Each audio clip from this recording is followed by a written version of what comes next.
Uh, on paper where the story's told, facts and truth. The legend grows, lion hearts here with fire to spit. It's on paper with Anthony Smith. With Anthony Smith. What's going on, everyone? Welcome back to the On Paper podcast presented by Black Buffalo. I'm, of course, Anthony Smith, and that is Kelly. She does still work here. She has figured out a way to stay employed. So here we are. How are you? I'm good. Not fired yet. Not yet. The day's not over. I started laughing mid-intro because I'm like, what is he going to say about me? Yeah, I don't know. I probably should have thought of something else, but it's what popped in my head. I just can't believe you still work here. It's a grab bag of things. Yeah. Did you watch the fights? Of course I watch the fights. Okay. Well, good. What'd you think? Generally, just of the whole card. Well, Ilia Topuria is an absolute monster. The face-off he had with Charles Oliveira after the press conference where he said something along the lines of, I'm sorry it had to be you, or I didn't want it to be you, is now one of the coldest moments in fight history after what he just did to Charles Oliveira. Yeah. And generally, it kind of hindsight felt like makes a difference. Absolutely. And it kind of felt like MMA was in a little bit of a slump, I would say. Like there were PFL fights the night before that weren't so great. Some of the UFC events lately kind of felt like they've been lacking, but International Fight Week usually brings the best out of people. And I thought this was a good card to kind of get me back in the MMA spirits, I suppose. Yeah, you know, I love International Fight Week. I love everything about it. But it is so much work. It is so damn busy. Listen, I can't complain too much because there's people that work way harder than I do. There's some of the production people. Some of them people are working like power slap or they'll do like the jiu-jitsu stuff on Thursday, then power slap on Friday, then the fights on Saturday. Like they're running through it all. But I feel like I just get pulled 1,000 different directions. I'm doing ESPN radio. I'm doing the pre-shows. I'm doing the pre-show on Saturday. Like then the UFC X, I had a couple appearances at the expo.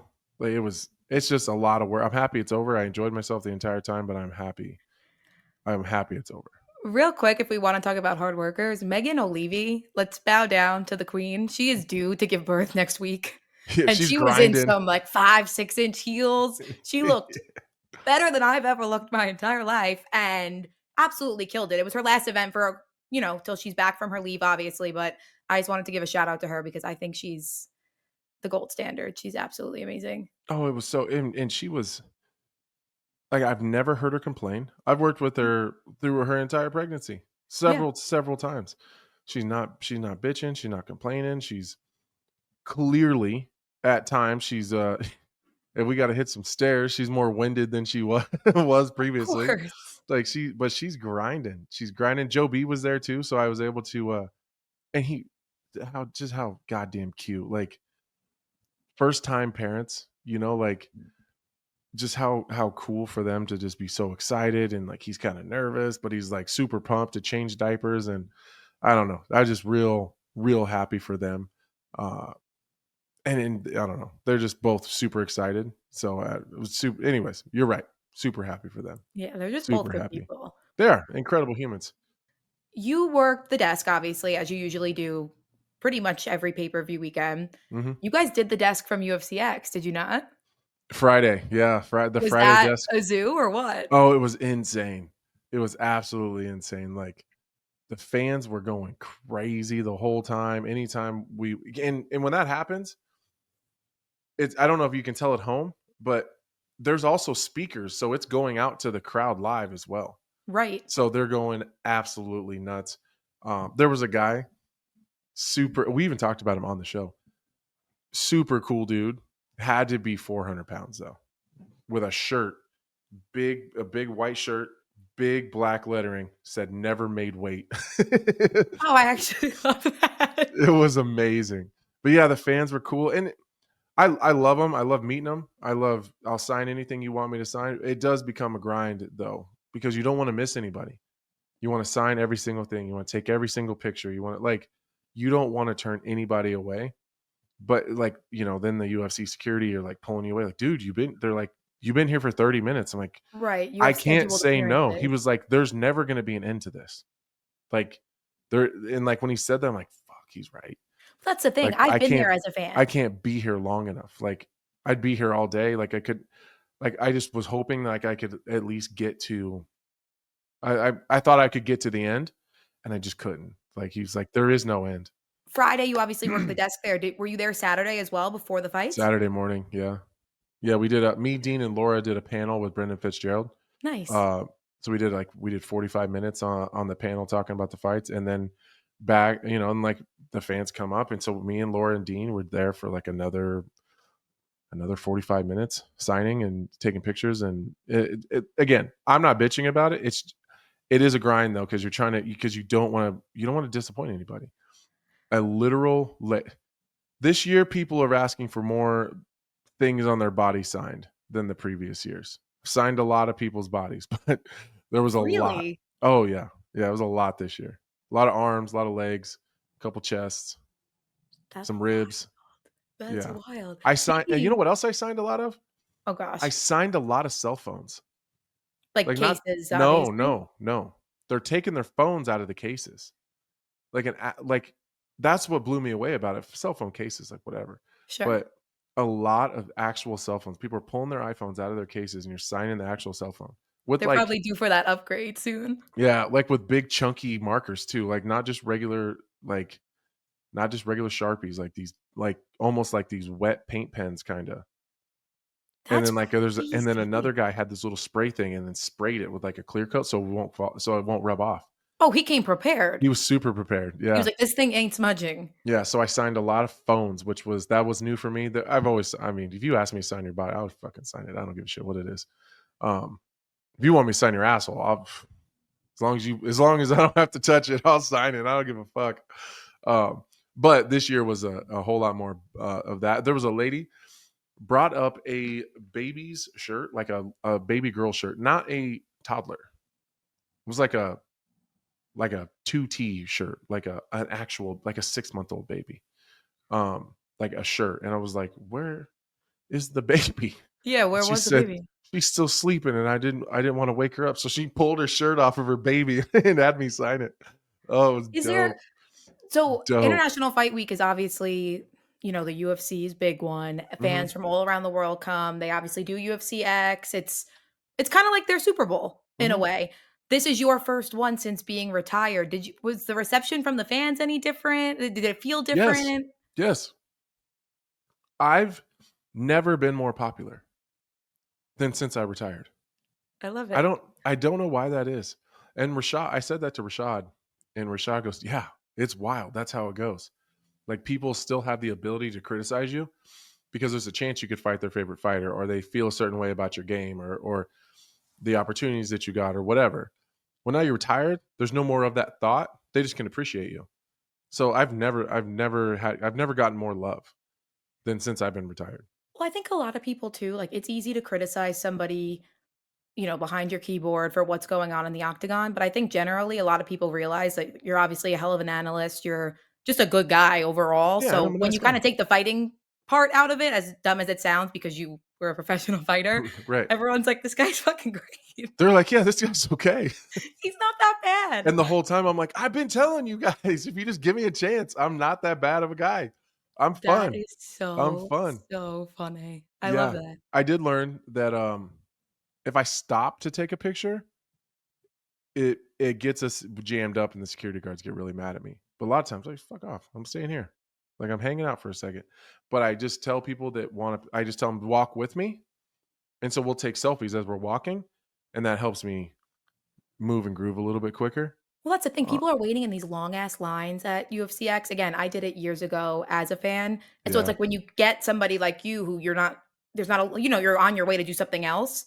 People, right, I'm going place to place, like I'm getting shuffled around place to place. People take advantage of that opportunity because they're like, oh, Anthony Smith's there. Like he's not up on the stage where I have to wait on a line for 3 hours. Let me see if I can grab a picture with him, kind of for thing. sure. Yeah, and I'm down. I'm super approachable. I'm accessible. I'll give you whatever you want. But I also got shit to do. You bring up Dean Thomas. Love Dean Thomas. Love Dean Thomas so much. He's going to join us here in a couple minutes. It always feels good to just sit back and listen to you two talk. It feels like my job from 2 years ago. Yeah, Dean Thomas is about to put all you guys on game. He's the brightest mind in So MMA. smart. Yeah, he's the brightest mind. And he's more self-aware, which makes him a better analyst. Because he's able to just be and figure out why he thinks a certain way, where his biases are. And I appreciate that about Dean. We bring in the one, the only Dean Thomas. Dean, it's nice to get the band back together. How the hell are you doing? I'm good. It's been a while. It's been like a couple of days. It sucked because I missed my man Lionheart and we got fired from our job. So now we're just trying to make sure we keep good communications going. Yeah, we got to. Yeah. It's wild that like the three of us kind of created this whole, I don't know, this whole friendship thing we got going on through our time at SiriusXM. I guess for the people that don't know or haven't heard, Dean and I and the rest of the hosts on SiriusXM Fight Nation are no longer we're not working there anymore. We didn't get fired. We got I don't know what's the correct term. We got laid off because they don't do any. Yeah, they don't do MMA coverage anymore. So Dean and I are we're jobless in some I capacity. was trying to get some type of furlough or some type of like a severance silo or some type of something. All I got was nothing. You know what I'm saying? The No only angry package. part no package, no retirement, nothing. The only thing I was upset about, because honestly, Marissa hired me. She's been at SiriusXM forever, and she's awesome. She's incredible. But the opportunity that I got, I kind of cut my teeth at SiriusXM. Was my first real full-time like broadcasting job, and I feel like I got really good because of that show. I just wish we would have been able to say goodbye. I wish we would have been able to say goodbye like to Marco and Waco and Joe and Bayonne and Blake from Cleveland and Rachel and Showtime in Tennessee. Like there's a lot of people that I've been talking to every week for 7 years. Like when am I going to talk to Marco from Waco again? Like I don't know, that part's sad. It is sad, man. I get you on that. And I'm the king of the Irish goodbye. I never say goodbye to anybody. And it was a bit sad that we didn't get a chance to say goodbye to them. So if you guys are listening now, I appreciate you guys. And still, man, for what I can joke about it, but you're right. Sirius XM, they really gave us a platform to cut our teeth and get good about talking about fights. And that really helps us in all the different jobs that we do now with the UFC and ESPN. So Sirius XM, man, they really, really catapulted our career in its own way. Yeah. I mean, that's where I got that really is what boosted me on to the next thing. And I started realizing once I got the desk work, like it's easier working throughout the week, talking about what's coming up, because I'm already comfortable by the time we get to the weekend, because you and I spent 3 hours already talking about it on the show. It's so crazy we just roll right in. And we would be on the show talking about, remember we talked about this earlier this week? Like it was just so easy talking about fights because we talk about it for 3 hours during the week. Right. By the time And the weekend came, it was like, yeah. Yeah, you already worked out the kinks. You're already like smooth. You already kind of formulated your opinion. And how many times have you and I had these hard stances on SiriusXM, and then we get to the weekend and it's totally different? Well, it's speaking of Anthony, speaking of, I had a hard stance on Ilia Topuria, and then in a 30-second diatribe that you had on the panel at UFC X, you convinced me, you convinced Laura, and I think you convinced the entire fan base that was listening that Charles Oliveira was going to beat him, was going to beat Ilia Topuria. And you couldn't have been more wrong. I couldn't. Well, I guess we got to start there. Typically, I like to start like at the beginning and work our way up, but you have to start with Ilia Topuria. I thought Charles fought here's and I guess correct me if you think I'm wrong. I would say the vast majority of fights that end in a finish, it's typically because one guy made a mistake and the other guy was able to take advantage of it. I would say almost always, that's how these fights end up. Whether that's a mistake that repeatedly keeps happening over and over again, and then they finally, fighter A makes a mistake and fighter B has started to pick up on it, and then he makes an adjustment, takes advantage of it, and gets a finish. That's typically how this goes. That's not what I seen in the Topuria Oliveira fight.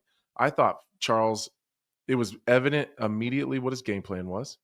He definitely had a clear and rigid game plan, it seemed. He was executing it to the best of his ability, and he just got outfought. In a very short amount of time, he got out wrestled, out grappled, and outstruck in like 2 minutes. It's fascinating how quickly Topuria was able to do that. But it seemed like Charles' game plan was to stay long, use the front kick. Anytime Topuria started to punch in long combinations, it was to clinch and grab and get close and really jam him up. He wrestled a little bit, he almost had a pretty good, like a decent takedown, ended up pulling guard, stayed pretty safe on the bottom. He got cut in one of those exchanges early, but none of that damage was really happening on the ground. He was able to find his way to his feet. I thought he fought about as perfect as you can, and Topuria is just that fucking good. No, man. At the moment he got caught, that wasn't him being long. Mm-hmm. At that point, it was almost as if, like you said, like his game plan was to stay long, and then when he gets close, jam him up, tie him up. It was almost as if he combined those two ideas and tried to do them at once, because he just started walking him down. When he started walking him down, that's what happened. He tried to walk him down, and that should have never been in the playbook. Never. In fact, so I'm in Washington. I took the same flight to Seattle that Demetrius Johnson took. And I caught up with him at the airport, and we're talking about the fight. And he's like, I don't know what Charles was thinking. He should have stayed on the outside, do some footwork, do some high kicks, just stayed on the outside using footwork. And he didn't do that. And no. Well, he's getting eaten up with a jab on the outside. I think that's why he changed. To try to jam up the jab. He was really struggling with that jab, which should never happen. Ilia Topuria should never out jab Charles Oliveira. Just because of the physicality, it shouldn't work. He should have been using his footwork and kicks to stop the jab. Right. Mm-hmm. And the jab doesn't start at the hands and the parrying and the head movement. It should start with the feet first. Right. Yeah, he I don't know if that was an error in the execution of what his game plan was. Maybe he had something else that I didn't see. But but to walk him down, to take that many steps going forward that he took, was a complete and utter mistake.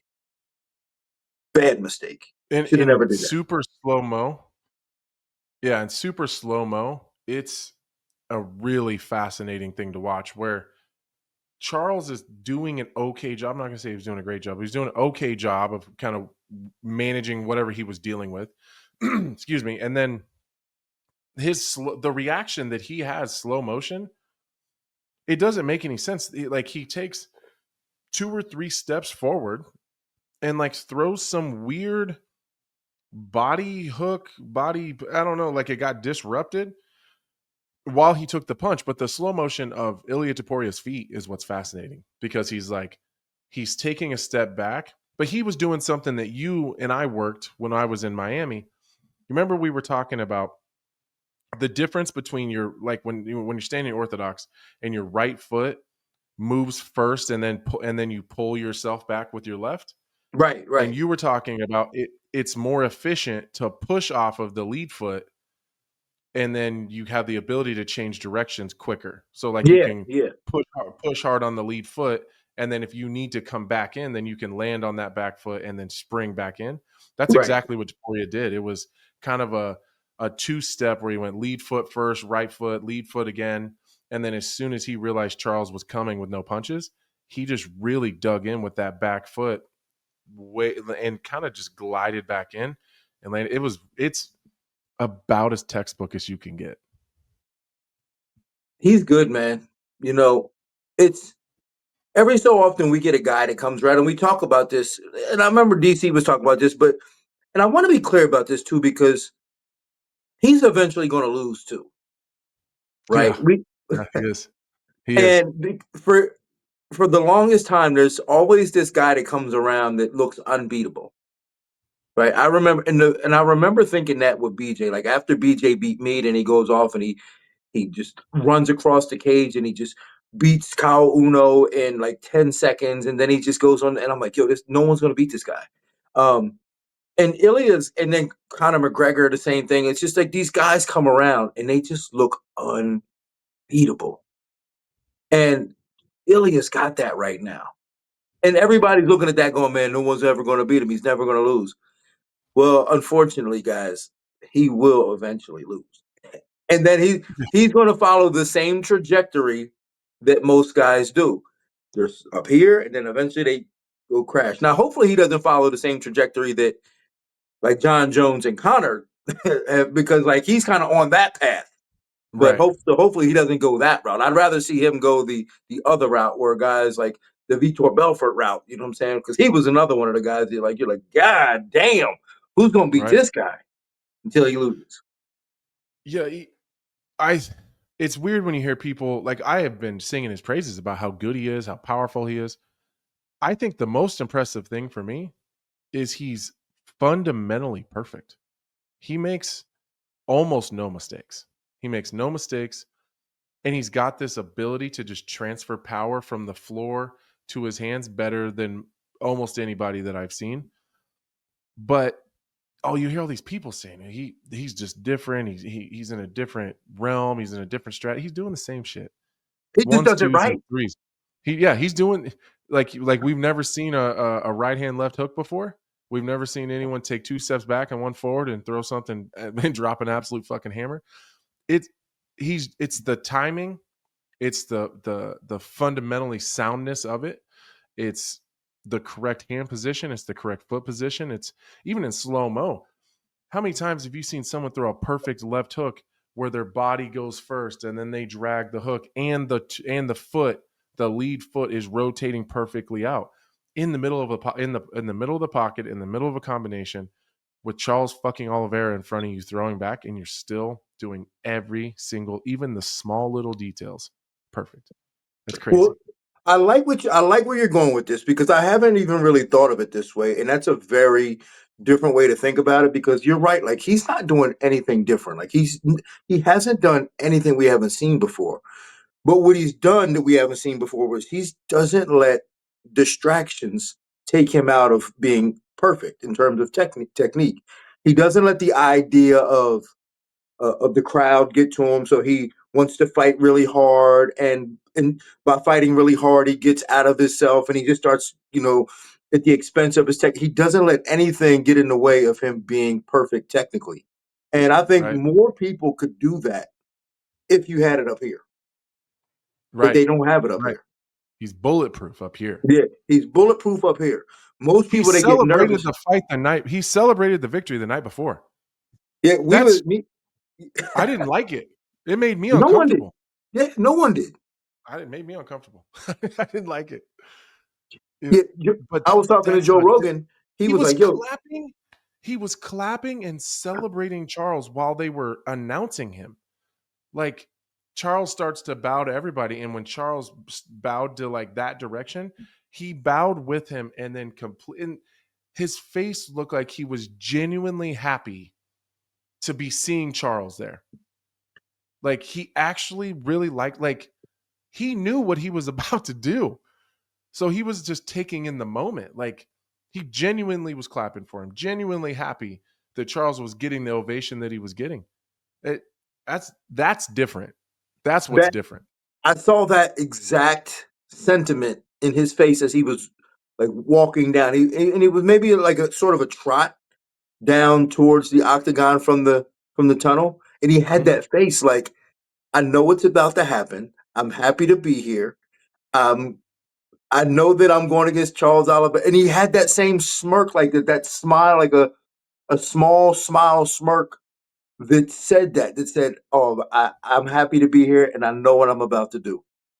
Yeah. And like he wanted to celebrate Charles Yes, before he absolutely drops in like that's a different mindset. You know, he really won me over, to be honest. I was a bit, of course, I envy his fighting ability and his skill set. I envy it. I wish, and you know, Dominic Cruz said something to me over the weekend. Someone walked by. I won't say who it is, but someone walked by, and I looked at Dominic and said, "I can't stand that motherfucker." And I don't remember why I thought that, but that was my true feeling. Like they walked by, and I just was like, "Man, I can't stand that motherfucker." And Dominic Cruz hit me with something deep. He said, "What it is about what is it about them that reminds you of yourself?" I went, "What? The fuck does that mean?" He said, "What in them do you see in yourself?" And that's what you're looking in a mirror and it bothers you. What is it? And so then I guess throughout the rest of the weekend, I just kept thinking of things in that same way. When I would think a certain way about someone or think something of someone, I would try to think, why am I thinking that? So I was doing the same thing with Topuria. I love his skill set. I envy it. I wish that I could fight like that. I everything he's doing is right. The way he dresses, the way that he talked, but there was something about this slight arrogance maybe that would just bother me just a little bit. I wouldn't say that I didn't like him. I just was a little bit retractive from that arrogance. And so I tried to think, like, what is it about? Like, what is it in him that I'm seeing in myself that's bothering me? And a lot of it's his skill sets. It's a lot of his jealousy. I'm just Yeah. jealous that I wish I could do that. Like, I wish I Mhm. could have done what you do. Like, it's just jealousy. But then afterwards, all of that kind of went away. I don't know if he changed or if he was just playing a game or he's playing a character, or he was very complimentary of Charles, but he was very honest and confident in in like his next moves. He was really dismissive and disrespectful to Patty Pimblett, but a little bit tongue in cheek. So he Mhm. even had a little bit of humor involved. Like, I'm going to put my balls on your fucking forehead. Like, that's a fire line because it's funny. Mhm. But yeah, he kind of he won me over a little bit.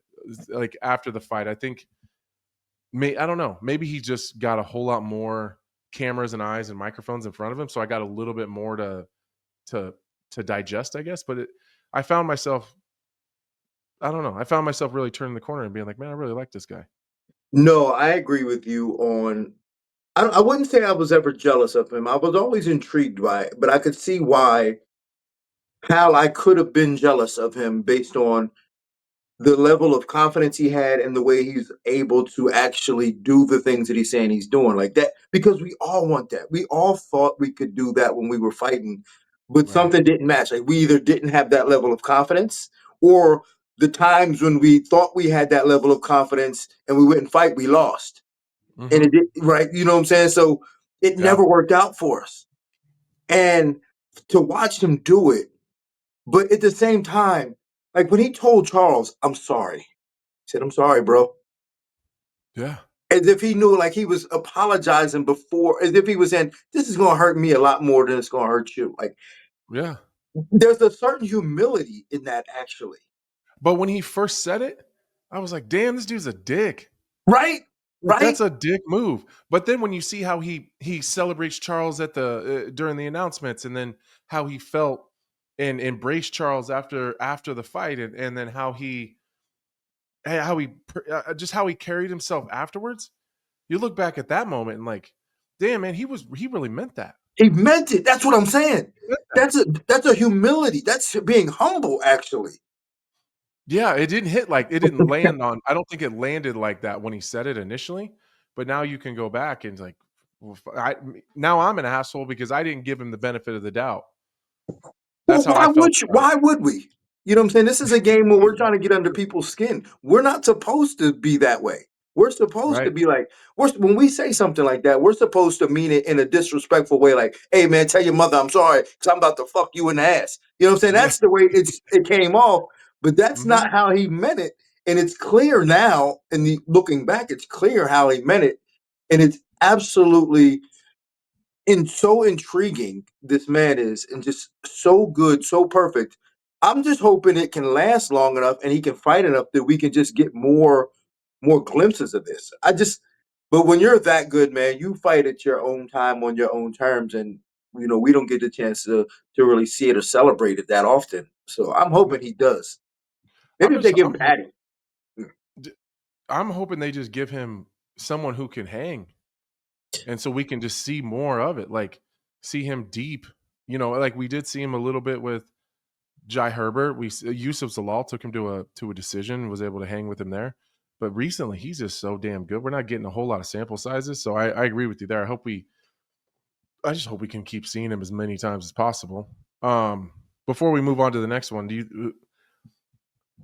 I would guess Patty is the next fight. Maybe. I don't know. Dana didn't seem happy about that. He didn't seem high on it either. But No. I was wondering if is that a negotiation thing? Because Dana does like to control things, and he likes to be the one to make the decision. And he wasn't there when that happened, so I feel like he probably feels a bit bullied into negotiating this title fight. So I just wonder. And plus, if you're Paddy Pimblett, who demands the type of money that Paddy probably demands, or you're Topuria, who demands a shit ton of money, I'd imagine at this point, they're going to feel like they kind of got Dana bent over a barrel. Well, look, we already faced off in the octagon. We already had this thing. This is what the fans want. They already, the fans are now think that this is the fight that they're getting. This is how much money I want. Like, I wonder if Dana's trying to curb that a little bit. I'm sure that's the case, though, because Dana doesn't like to be bullied into those type of situations. But how much money do you think Patty is probably asking for this type of fight? It's a lot. I'd imagine it's a lot. Well, like a lot. Well, here's the thing: is the reality is, I know they did that part, but Sarukian will do it for free. Yeah, that's what I'm saying. He's not gonna allow Patty to negotiate that way, because he's just gonna be like, okay, Gaethje is gonna step in, right? Mm-hmm. So yeah, right. Patty might not have the leverage that he thinks he has, just because he was able to get that face off in the cage. Right. Who do you think? Okay, I got two questions. Who do you think is the most likely to get it? Who's like, if you gotta, you gotta die on that hill, who is the most likely to get the title shot? I think Patty is still most likely to get it right now. He's just gonna have to be fair with the number. Yeah, he's gonna have to be. Who's best suited to be the most competitive with Topuria out of those Armin. three? Gaethje, Patty, or Armin? Armin. That's what I thought too. Armin, 100%. Here's why. Well, yeah, Armin is because Patty might kick better. They might be close in that, but I think Armin will understand the range a little better, and he shoots better. Right. I think he shoots better than Patty. Yeah, I think Armin does the best against him, just because he'll kick more high kicks, and he'll use the range a little better on the outside and shoot faster. And scramble better. Yeah, and scramble better. Patty will just pull guard, and Ilia might even dominate him on the ground. You know what I'm saying? Yeah. So I thought the same thing. Well, I guess we're gonna see. I don't want to spend too much time on some of these other ones. I seen a different fight than I think a lot of people seen in the co-main event, and that's because I was sitting there with you. Mm-hmm. And what I've been reading and what I see and the reaction I got from even people, that were up in the suite was, oh man, that's too bad for Kai Car France. He had some moments in that fight, and he's, he was making it competitive. And then when I was here on Sunday, I had a whole bunch of my old neighborhood and friends, and everyone came over and we swam at the pool. And I heard a couple of them say the same thing. So then today I went and looked at the fight, and I went and watched it. And if you just are sitting back, and I'm trying not to be who I am, trying to not look at it through my lens, there was a few times you're like, oh, okay, I could see how you could look at this and say, okay, well, Kai Car France is really, he's kind of closing the gap a little bit here. Well, he's throwing big shots. That one barely missed. And I could see how, like, just a in passing fan or someone who's not really huge on these two guys and they're just waiting because they want to see the main event could see that. And that happens all the time. I hear that this situation where I see something differently, but I realize it's because I'm sitting with you and we're really close, and you can feel the momentum, and you can feel almost maybe I feel like a bit of an empath, like I can feel how they feel, and I can see in their face how they feel, and you can see their interactions, and you can hear their coaches and their cornermans in between, like who's really frantic and who's pretty cool, calm, and collected, and this is going exactly how they want. I seen Kai Car-France overperforming and doing it at a level higher than he's ever done, and scratching and clawing just to stay anywhere close. And Pantoja coasting. Like he wasn't working very hard. He wasn't even breathing. No, he seemed almost bored. Annoyed. He seemed bored and almost annoyed when Kai Car-France would try to win. He was almost like, and then he would kind of have those sprints where he'd throw really fucking hard and get in on a takedown. I was almost always following like Kai doing something really big. And he was like, fucking A, guess we're trying, and then he would just go do it. So I had such a different view of that fight, and it kind of went exactly like you and I both thought it was going to go. And that was one of those moments, though, like we were pretty harsh on the Kai Car-France matchup earlier in the week, and that morning, they're like, man, we're going to get buried if this doesn't go the way that I think it is. There's enough sample size in terms of video and what we know about both guys for me to be pretty confident and to make a claim like I made Saturday morning. Mm-hmm.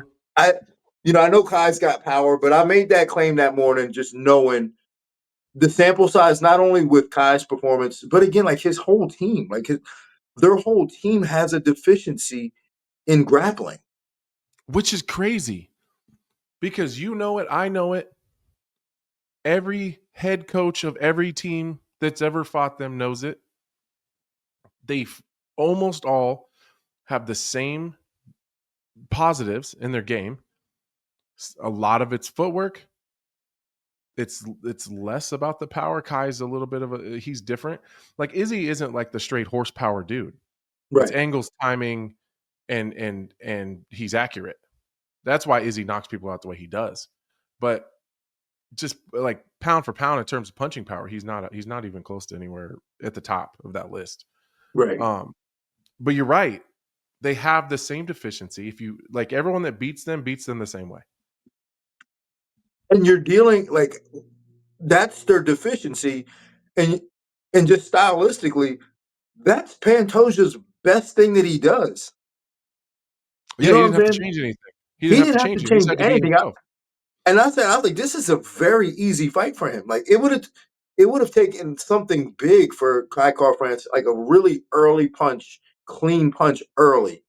And here's the problem. So somebody was like, well, the City Kickboxing guys don't always get out grappled. Not always, right? Sometimes they do okay. They do pretty good get back to, but it changes the way they strike. That's the problem. That's it's not the even problem. The wrestling and the grappling. It's that in the first 10 seconds, I looked right over at you and said, Kai Car-France is fucked. Because his whole striking like system, his footwork, his movement, his output in the first 10 seconds was different from everything we've seen before. It was immediately different. I was like, he can't win. He can't win because he's not doing what has made him successful up to this point because he's so worried about the grappling. And then he got outstruck. Because he was so worried about the grappling. That should never happen. If you put those City Kickboxing guys in a kickboxing match with MMA guys, I'm going with them all day long. Mm-hmm. All day long. I'll pick these guys. They're going to beat everybody. Even Blood Diamond. He beats probably every lightweight in the UFC from what I understand. But the fact that they have to change the way they strike because they're so concerned about the takedown, it's a problem. It really is a problem. And they have to be able, I don't know what they need to do. I've been saying this for years, man. They just need to bring somebody in. They got to hire somebody. They got to hire somebody. And I know they're such a closed group and they're so tight knit. But if they want to get past that, they got to hire somebody. Yeah, I mean, they have to invest. Yeah. They have to invest because here's the problem. It's already too late for all the guys that we know. It's too late to fix it. Now everybody that's coming behind them, that's the problem. You're going to continue to have this same problem. Now it's generational.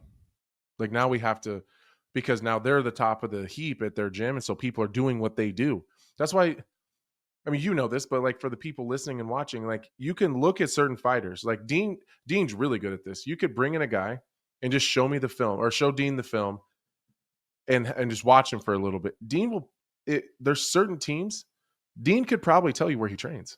Oh hell Like, yeah! Like that's like if he's at one of these, we'll say 10 of the really big gyms in the world, maybe 15. If he's at one of those gyms and he's good, we can kind of pick up on where they train at. I can pick up on all that stuff. And that's because the guys that came before him fought a certain way. Their coaches coached them a certain way. And then everybody trains together. And so the lower level guys are trying to be the higher level guys, and they all have the same style. So it just keeps fucking rolling. It's the same style. It's the same deficiencies. It's the same positives in their game. It's the same. They do the same things great. They do the same things shitty. So unless they fix it now, they're going to be seeing this problem for the next however many years till it's fixed. And that's unfortunate. It is unfortunate because but the problem is like when they were high, that the whole thing about if it ain't broke, don't fix it. I don't like that. No. Because one day it's going to break. and when it's time to fix it, it might be too late. I think you always have to be with the assumption that you got to always stay one step ahead of keeping things from breaking. Yeah. It's just unfortunate. It's unfortunate because that guy's going to beat most people, And he's just, I mean, it's not like he just underperformed. I thought that he did the best that he could. That's what he has. He did the best. He might have overperformed, actually. I thought he defended takedowns really well, better than I thought he would. His submission defense was good. He got back to his feet a couple times. He fought the hands really well in the back. I thought it was this best I've ever seen him. It wasn't even close. You know what the biggest red flag for me is when guys, especially at a high level, right? When you're at a high level and like you're trying to break through this barrier, and then John Annie goes, "Yeah, they did a really good job of really focusing on their strength and conditioning in this camp." Yeah. That's the red flag for me. That's the problem. Uh-huh. That's to because me is to change. You're running out of ideas. Yeah. If somebody were to tell me, we brought in Dorian Price for this camp to work on, I'd be like, "Oh shit, be careful." Oh shit. Yeah. Or we brought in Andy Varela to give us a seminar on guillotines. I'd be like, "Yo, y'all better don't shoot on this dude." You know what I'm saying? But when they go, yeah, they did a good job of the strength and conditioning. They added some more muscle mass and strength and conditioning. I go, well, this ain't gonna work. That's it. That means he got no better. He got no better. He ran out of ideas, and with the strength and conditioning, he's gonna last maybe 2 or 3 minutes longer, and then fall apart. Still fall apart. And then that's it. Yeah. Yeah. All right. I'm just gonna bounce around a little bit, real quickly. I was kind of impressed by Peyton Talbot a little bit, not because of anything. Big time. Not because of anything that he did. He didn't do anything mind-blowing or insane. But we talk about these guys that get marketed and they get paid well, and they're kind of on this rocket ship, and then they run into a problem, and then they get exposed. That's what happened to him. Totally fucking exposed. Mm-hmm. Yeah. And then because of his grappling and his wrestling deficiency. Well, then they give him Felipe Lima, great wrestler, great grappler, and probably a better striker than Raoni Barcelos. They gave him a harder fight than the one he just lost. And there's always the question, what's he going to do now? Is he going to say, "Oh, I just got tired that time. I'm going to do better. I'm going to do more strength and conditioning. I'm going to do all these things that aren't fix the fucking problem," or are you going to fix the problem? And it was really clear. He went back to the drawing board, and he I don't know this, but from his performance, it tells me that he was honest about he was able to be self-reflective and be honest about who he is and what happened there and what he needs to do. And then he went and did the work to fix it. And that's impressive to me, especially for a young guy. Yeah, I think it's, often like when he lost, the general consensus around the industry was he's got to get with a big team. And it's oftentimes unfair because of one loss. But the fact that even with that loss, he goes back, fights a tougher guy. I thought he was going to lose. I said, the UFC is Mhm. crazy for making this match. I thought he would lose, but he goes back. He looks better than ever. And he did it with the same guys that he came up with. Mhm. So Yeah, they were able um, to fix it. they were able to fix it. And that says a lot to me. They didn't just go, I don't know. I mean, they didn't just like say, all right, you know what, we're just going to go back. But they were able to fix his problems. And if there's anything, you talked about this earlier about uh, the what Dominic Cruz said, and it kind of drives me crazy, man, that he's not better on the mic. Yeah, I know. It does. It's a big miss. It's It's a a big miss. miss. It drives even the He's post fucking fight up a interview. great opportunity. He's fucking up a great opportunity because the performances are doing everything he needs them to do. And then it's this on the microphone. It's almost I would rather him just be. You know how Robbie Lawler he was quiet, but he would just Mhm. give you gems like, "Yeah, I'm gonna take your soul," and just like he didn't say nothing but just mean shit. But Peyton Talbot just says shit like, I don't know, just it's like such a turnoff. I'm just like, oh man, like don't do interviews then. Let's just not put a mic in front of him. Let's just let this guy fight often. Yeah, just fight him all the time. Yeah, let's That's not hold him to the standard of doing interviews. no, he needs a media coach for sure. He just needs, and honestly, it would probably be pretty easy to fix. Clearly, he learns quickly. So he's just got to move through. Like he needs someone to just direct him a little bit, and then just help him out and say, "Listen, bro, you're putting water on your own fire. Like either don't do them. Tell Joe Rogan when he puts a microphone in your face, I'll see you guys later, and leave. Like just don't do it."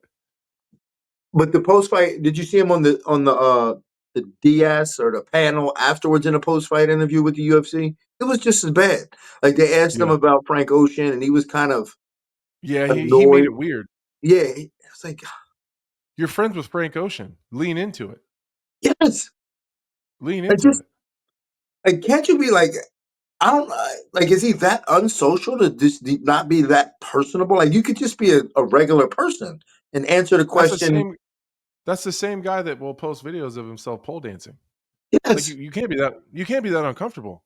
Lean into that. I think it's fucking awesome. So like, right, yeah, it's different. It's weird. Like, let's fucking lean into it then. If you're a weird dude and you're just trying to not show that you're weird, don't do that. Because I'll like you if you're weird. Like right. I don't need you to be like me. If you're interesting, I'll pay attention.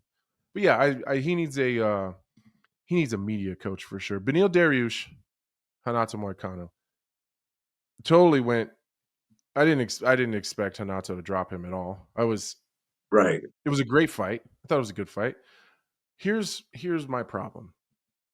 It has nothing to do with these guys. I don't really have a whole lot on that fight, to be honest with you. I just thought it was a good fight.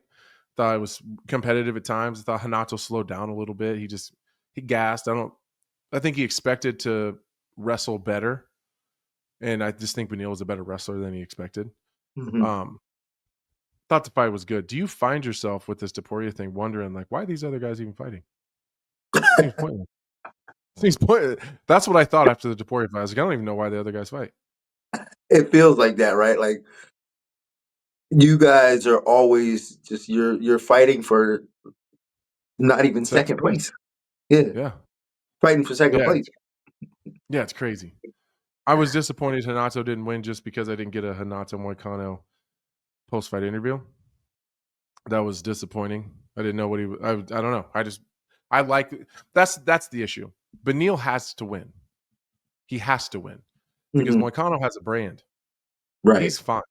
At this level of the game, and this is what I told Brandon Royval, and that's the next fight I'm getting to before I get you out of here. But at this point, when you get to the level that you're at, wins and losses don't matter as much as people think. It really doesn't. If you ask people like, what was Moicano's record in his last 8 fights? Nobody can tell you. Right. Nobody can tell you. They'll just tell you they love Money Moicano. They love his post-fight interviews. They love his podcast. They love the Show Me the Money podcast. They love his quotes. They love all that shit. They couldn't like just give you like, well, he's 6-2 in his last 8 fights. Like they don't fucking know because he's just popular and he's got a brand. Right. Beneil doesn't have a brand, and that's by choice. He chooses not to. He puts his time and effort other places, and those are real respectable things. So I'm not bashing that, but he doesn't have a brand. He has to win. Winning fixes all of his problems. Money Moicano can fix his other ways. So there was a part of me that was happy to see Beneil get back on the winning side because he needs it more than Moicano does. Well, that's a prime example of what I was talking about earlier in terms of perfection and technique. For as good as they are, like if you go back and watch that in slow motion, you see a lot of, and they're good. And I'm not saying this as a whole, but I'm talking about if you look at very specific moments, you'll see like, oh, he threw that punch. Yeah, Yeah, like it looked like that. We don't get, and that's the difference between Ilia Topuria and those guys. Yeah, We it just don't, looks different. yeah, we don't get a lot of those sloppy moments that we see from those other guys. And we're talking about Beneil Dariush and Moicano. I mean, they're the top of the top. But if you Yeah. go back and watch some of those moments, like in the striking exchanges, you'll see some pretty rough looking stuff at times where you're like, he threw that punch? Yeah. What'd you do that for? Yeah, you should have just held that one back. See, I can say Yeah. that from the outside, but I'm the one in there doing it. I'll be the one throwing that punch too, because the chaos just goes and whatever. But that's the discipline, right? Like the mentality to know that you're not going to let the chaos or the fans or the excitement get to you to where you're just like, ah, Right. yeah. And Yeah. that's Just where, fundamental. yeah, and that's where Ilya is just different from pretty much everybody else on the planet. Yeah. But I enjoyed it. I enjoyed the Moicano. No, Beneil it was a Dariush great fight. Yeah, it was And competitive. this It was fun. and I pick on them because they're so high level. Right, because they're so good. Yes, that's why I can pick on them because they're so good. But even they get out of themselves and do some pretty whack shit sometimes. Right. Now, Josh Van, Brandon Royval. I've seen more technical fights for sure in my day. Yeah. I can't recall, and recency bias is a thing. I can't recall one that was more exciting. Those guys, and some of it is the weight class. We have to be honest that, my wife will tell you that a 125-pound man isn't even really a man. So, like, they're smaller guys, so the impacts are going to be lesser, and the just pure knockout power isn't as impactful as it is in the higher weight classes. That's just how it is. So we have the ability to get those fights out of those guys because they will just keep punching, and they super high conditioning, incredible shape. But Josh Van in 21 days went from being unranked or ranked 14th. Well, in 3.5 weeks, he went from being unranked to title shot. But in 21 days, he won 2 fights, went from 14 to beating the number 1 contender and getting himself in a title shot. What the fucking highest of the highs and the lowest of the lows.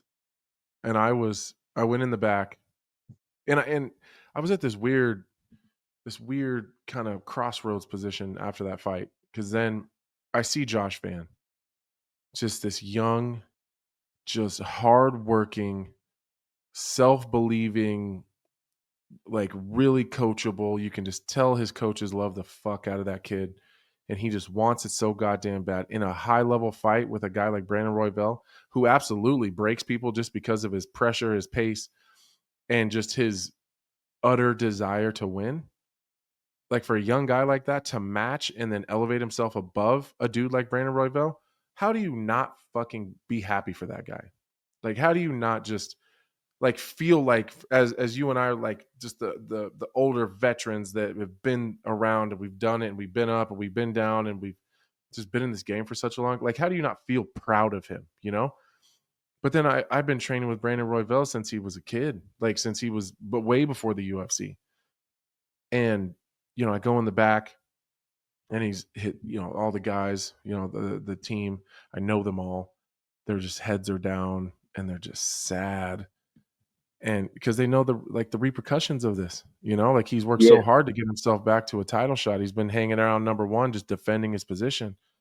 And, you know, he's in the little bathroom area showering. And right before he got in the shower, I go in there and he's just sitting in a pile of his own bloody clothes.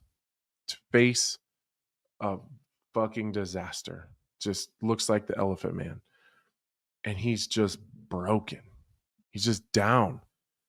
And it was just, I was so like, how do you feel so proud of someone on one end and then just so, like, he made me want to cry because I know how he feels.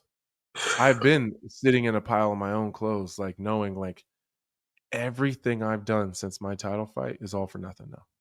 At least that's how it feels. That's not necessarily the truth, because who knows? Josh Van goes on and wins a title and they could find themselves in a rematch or whatever. But that's how it feels.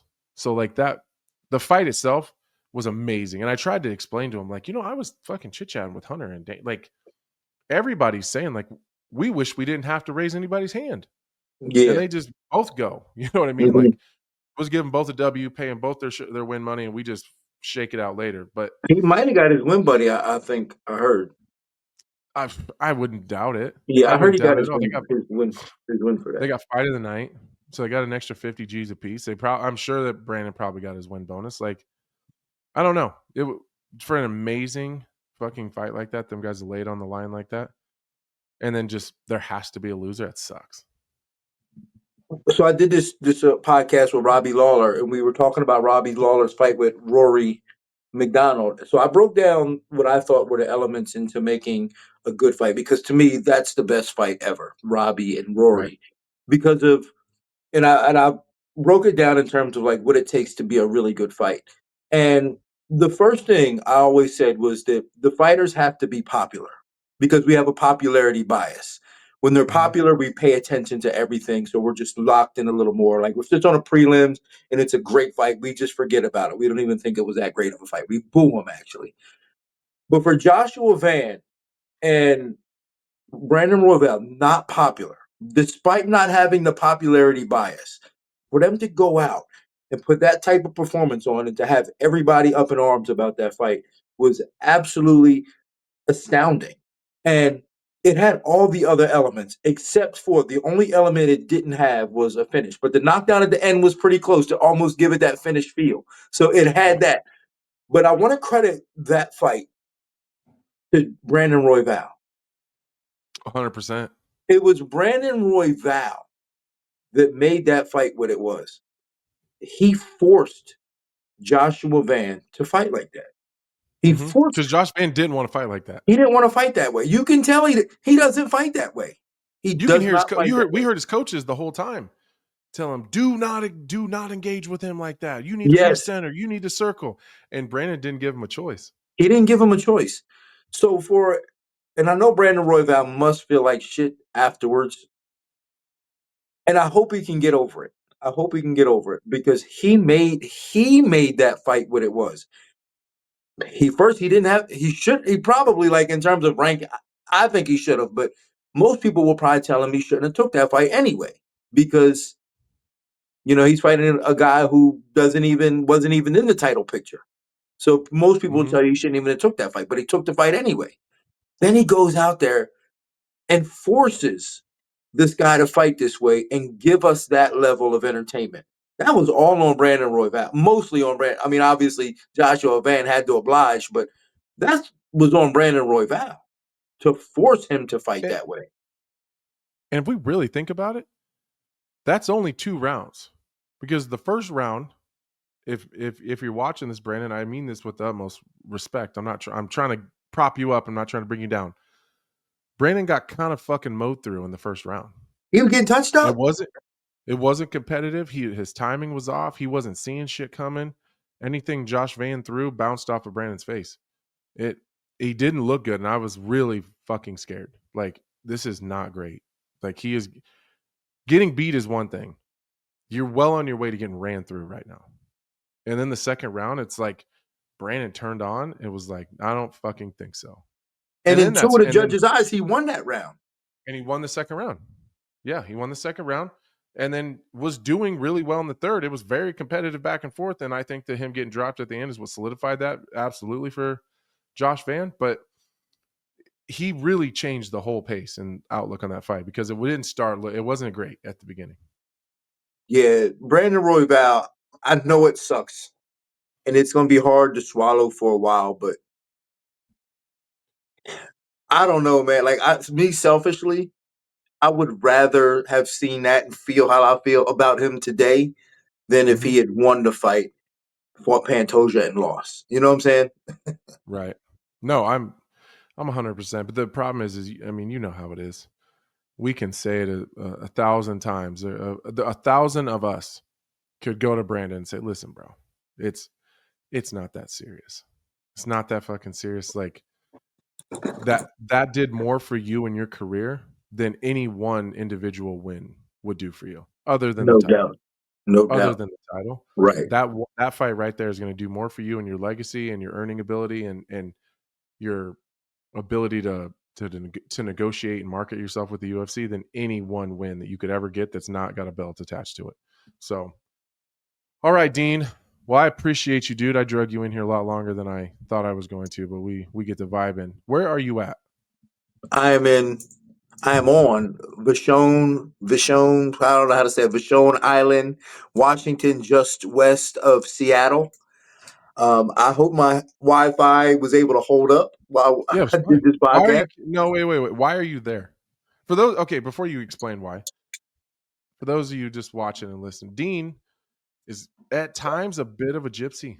He's in random places at random times for seemingly no reason.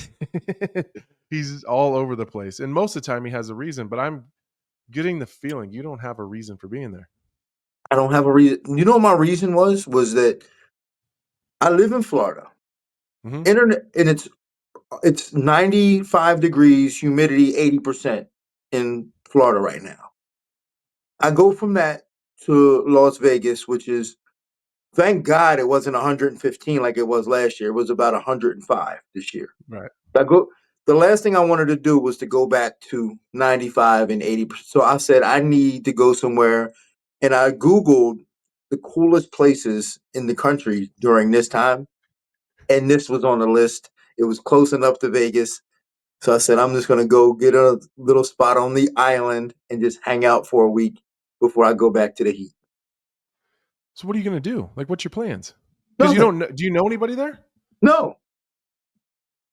So you're just going to sit in a hotel room or an Airbnb or something? I'm sitting in an Airbnb. It's on the beach, right where the ferry, like, you have to take a ferry to get here. You can't even drive here. Hell yeah. I'm sitting by the dock of the ferry, just watching, and I'm about to go walk on the beach now and you know what I'm saying, let my feet soak in the water. And just, you still off of Instagram? I have a couple of pages that I use. I have my Fight Court page, Dean Thomas Fight Court, and then I have another one for the movie I'm doing. So, all right. but well, no, I don't have a personal Instagram. I was going to tell you to post some pictures and so I can see where the hell you're at, but just take some pictures and just send them to me. I'll take some pictures and I'll send them to you. All right. Yeah. Dean, I appreciate the shit out of you, dude. Thank you for taking the time out of your little vacation you got going on to come hang out. And I'm going to be off I got a little break coming up. I don't have any gigs coming up for like 4 weeks. So, and now I'm not going to see you every Wednesday. So I'm going to be bugging you to come on here more often and let's hang out. I always got your back, man. You know that, man. So all love and whatever I can do to support your channel, let's make it work. Warning, this product contains nicotine. Nicotine is an addictive chemical. Black Buffalo products are intended for adults aged 21 and older who are consumers of nicotine or tobacco. If you're 21 or older and use nicotine or tobacco, it's time you charge ahead and join the herd with America's only credible smokeless tobacco alternative, Black Buffalo. Now available at thousands of best in-class retailers like Wawa, Circle K, Sheetz, Love's, Pilot, Racetrack, and more. Black Buffalo was established in America in 2015 to honor the ritual and tradition of dip without the tobacco leaf or stem. Black Buffalo's long cut and pouches are made of barn-cured leafy greens that dip and feel like traditional products, all with food-grade ingredients and USP-grade nicotine. You're in good company with the Black Buffalo herd. Brand ambassadors like MMA Hall of Famer Cowboy Cerrone, professional race car driver Ryan Blaney, and country music star Larry Fleet all proudly dip Black Buffalo tobacco alternative, an American brand built on authenticity and respect. If you're looking for a real dip experience, long cut or pouches, go to blackbuffalo.com to join the herd. Use their store locator to find a retailer near you or ship products directly to you in most states. Black Buffalo Tobacco Alternative. The future of dip, honoring the past. Anthony, we got to bring Dean on once a month. I think it's only right. I was actually messaging some of your listeners from SiriusXM on Instagram while the two of you were talking, doing a little bit of a shape. I was. You talk to those folks? Of course I do. I try to keep in touch with everybody. Listen, I talked to them as much as you did. I was the one that had to answer the phone. I know. Tell them I miss them. I will. And it was shameless plug nation. I was like, if you miss these two, Dean's on the podcast this week. But also like and subscribe. It's easy for you guys. 100%. Helps us out a lot. We could also try to I don't know, work in some sort of voicemail feature and try to get you talking to the listeners again. There's things we can do. I think we could cook something up. We need to figure out a way to have them call, and then they can just leave us messages and I'll just respond to them. That's what I'm saying. That's dope. I feel like we should try to do that. This way you still have some interaction with them and it feels organic still. Yeah. Yeah, because I'm going to miss them a lot. All right, Kelly. So there's not any fights this weekend, but there is some good ones coming up in the next couple of weeks. We got Dustin Poirier versus Max Holloway. So I want to give a shout out to Legendz, the official sweepstakes partner of the On Paper podcast. It's 100% free to play. You make your fight picks, climb the leaderboard, and then you win real prizes. There's no betting. There's no stress. It's just your fight IQ versus the world. So hit the link in the description and make your picks now. No fights this weekend because it's the 4th of July. Hell yeah. America. One of my favorite holidays of the year, strictly because I can drink my face off. It's my favorite holiday of the year because I get a text. I enjoy every single 4th of July texting Michael Bisping, wishing him a happy 4th of July. Oh my God. Every year that we've known each other. That's what I've done. How do you guys get down in the Midwest? What are you doing? Oh, I mean, we get down. We blow shit up. We spend a whole lot of money on fireworks and food and barbecue and beer. And I'm throwing 2 4th of July parties. I got one on the 4th and on the 5th. Okay. So we're just having 2 pool parties. The 4th is going to be like my family, my friends, my neighbors, close friends and family. And we go big. So we get all these big decorations all in the front yard. So when people show up, it's just these big yard cards, and there's balloons, and there's big USA light up, big, huge signs. And so we're doing that. Then we're going to swim. I'll probably get a keg or 2, and we're going to blare some music. I just got this entire Sonos outdoor system with fucking speakers all over. It's all around the pool, and they're on the back of the house. And so we're going to blare music and piss my neighbors off probably. And yeah, we're just going to go hard. And then on the 5th, my guy Tracy from St. Louis said, I guess I don't know how into this I should. You know what? This is one of those situations where I start to feel like no one gives a fuck. And actually people end up caring when I was going to say people care more about what you've got going on sometimes more than the fight breakdown. So get into it. Okay. So as everyone knows, my longtime, one of my longtime best friends and jiu-jitsu coach, my only ever real jiu-jitsu coach, Scotty, passed away in November. So there's some logistics that come along with that, and it's things that I avoided for a long time. But so I'm his highest ranking black belt. I was due for my second stripe on my black belt on December 8th, but he died in November. So I never got the second stripe, so I didn't get the second degree. Now, politically, there's a lot of issues there with the IBJJF and my ability to promote other people and stripe other black belts. And there's 3 other guys specifically that are directly below me. They're a little ways behind me, but they're below me. So there's a couple of them that are coming up for their first stripe, and I can't stripe them because I haven't got my second degree yet. So we're a bit at a standstill in some of that. So we didn't know what to do. And so no matter what, I knew what I was going to do, but no matter what, I have to fly someone else's flag, because I can't promote anymore without being under another black belt. Well, all of us have only ever been with Scotty. Of course, I taught classes and I did all of those things that a jiu-jitsu coach would do, but it was always under the guidance of Scott. And it wasn't even like he just called me and said, hey, teach him this. Like, he was at every class every single day. I would come in and he'd say, hey, I want you to work this. And then that's what I would teach. And so I don't have that anymore. I don't have like the mentor and the guidance, but someone that's been one of Scott's best friends since they got their blue belts the exact same day, years and years and years ago. They got promoted to black belt very close to each other. His name is Tracy Taylor. Tracy and I've known Tracy as long as I've known Scott, because him and Scott were, but it's actually a funny story. Scott would always tell me the first 6 months that I knew Scott, when I first started training. Well, maybe longer than that, but the first 6 months when he first actually started talking to me, because he used to just beat the fuck out of me. And then I thought he hated me. Like, cause he just grind elbows into my face and just fucking choke me unconscious. And like, he would just torture me. That's how And I was best friends young. are made. Yeah. I was like 18, like 17, 18. He would just torture me. So I thought he hated me. Well, then eventually he started talking to me. Well, it started slow. It would be like, we'd finish practice and I would just be a puddle of shit. Like, he just mauled me. And then he would say, hey, I'll see you tomorrow. And I would go, fuck, I gotta do this again tomorrow. I don't want to come back. I don't want to do this anymore. This sucks. This is not fun. But like, at that point, he would say it so nice though. Like, he would do just awful things to you for an hour.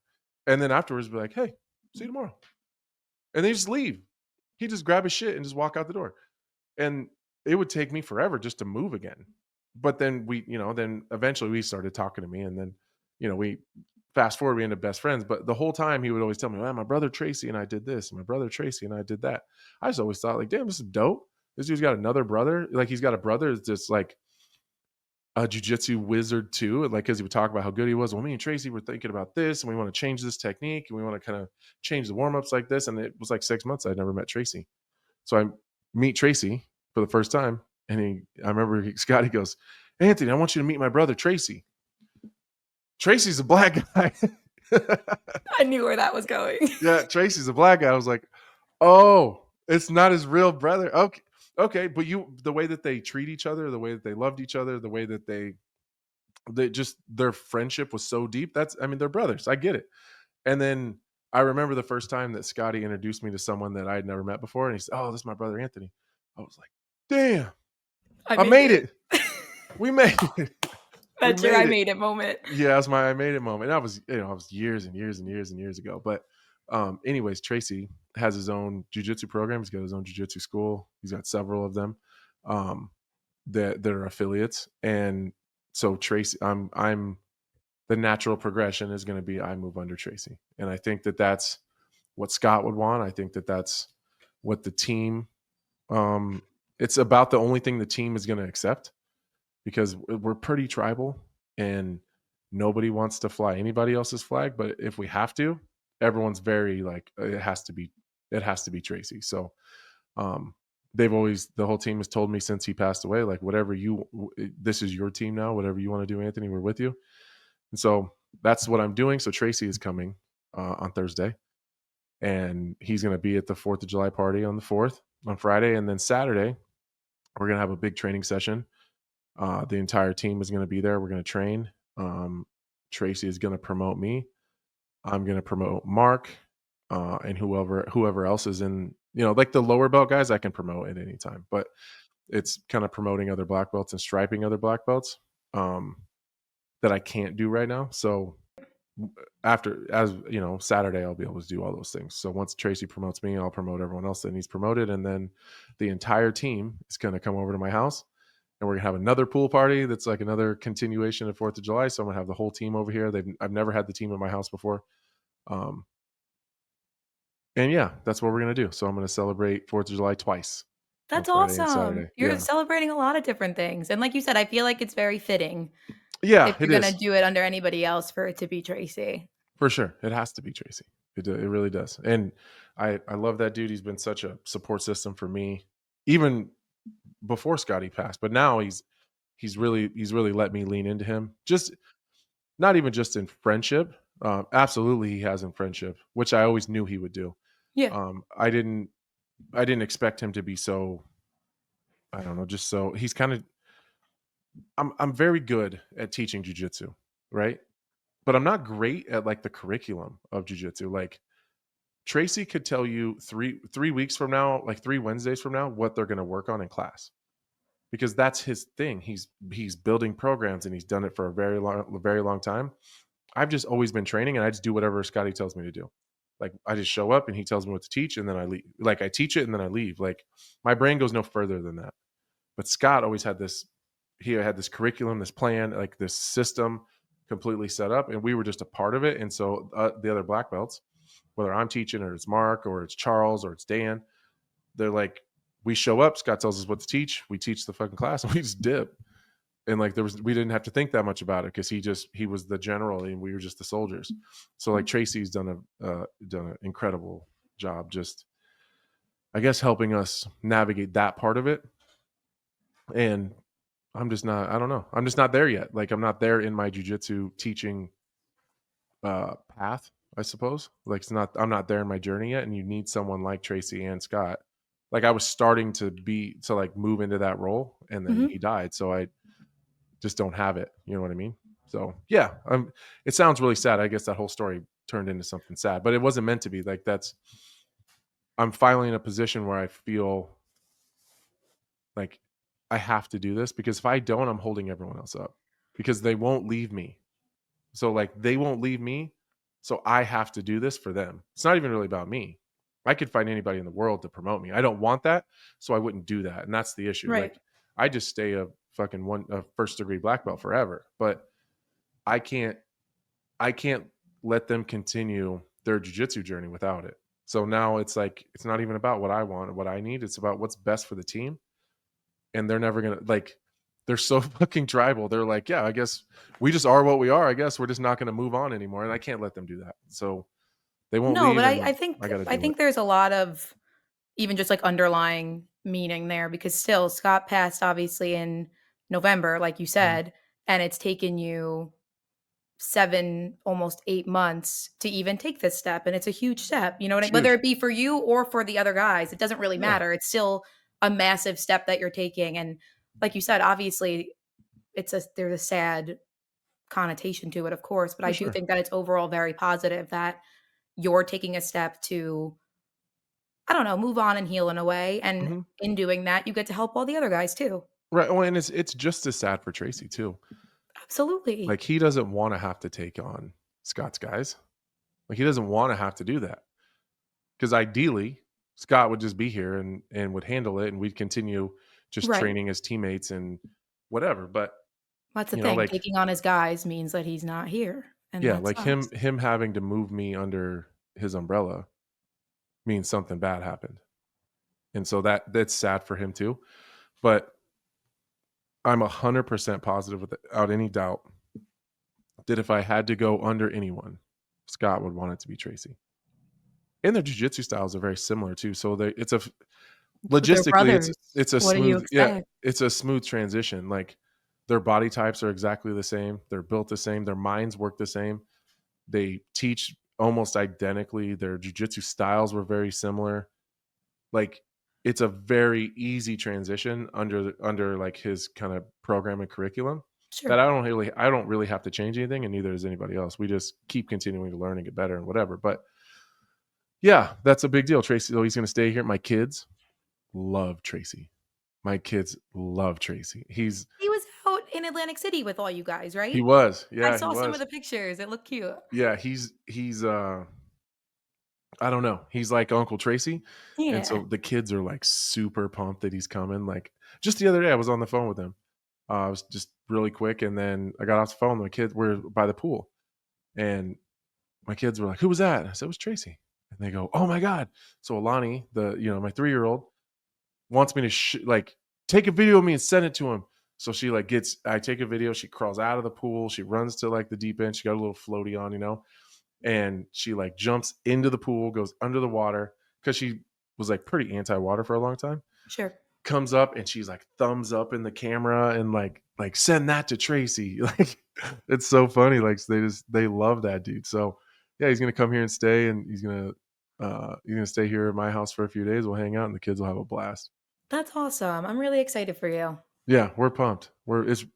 And he loves the kids too. It's even when we were in Atlantic City, he stayed in the Airbnb with me and my family, and he texted me when he got home and said, man, it feels weird waking up and he started looking for his friends, because the kids, they're just running amok around the entire house. Probably a huge contrast, waking up with the 4 Rugrats, you know what I mean? And then going home and not being around them anymore. Yeah, he was like, man, I miss my homies. I woke up, my friends weren't here. I was disappointed. So yeah, it's gonna be great. I'm really, really excited about all that. I suppose that's it until next week. We're gonna have to find something to talk about because there's not gonna be any fights. I have ideas. A little bit slow. Yeah, I got some time off. I got some weeks off, which I'm excited for. But I think this will be a great time for people to send in some questions. Kelly and I are gonna be we're gonna be in the lab trying to figure out some cool new things. And so make sure you guys subscribe, share with your friends. I promise you guys, it really does help us. It truly does. So keep doing that. And we'll see you guys next week. Happy 4th of July. Everyone be safe. Don't blow your hands up. Don't fucking drink and drive. We partner with HomoFight Picks to get you the most accurate and well-researched fight predictions. They do all the legwork so you can focus on winning. Picks will be sent directly to your phone via text or email. It's totally up to you. The second we upload them. Use code Lionheart to get 7 free days at winnable.com/HOF picks. That's WINIBLE.com/HOF picks.